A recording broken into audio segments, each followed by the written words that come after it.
வைத்தியம் தானே, மனநோய்க்கு மருந்தகம் தானே. அலாவுதீன் ஆளுகின்ற பங்கு, ராஜா ஷேக் அலாவுதீன் ஆளுகின்ற பங்கு.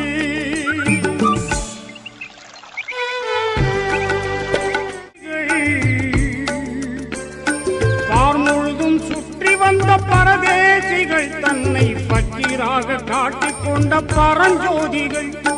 பார்வோடை சங்கீதம் பாடுதங்கே வந்து, ஆங்காங்கே தென்னை மரம், அதன் நடுவே தேன் கூடு.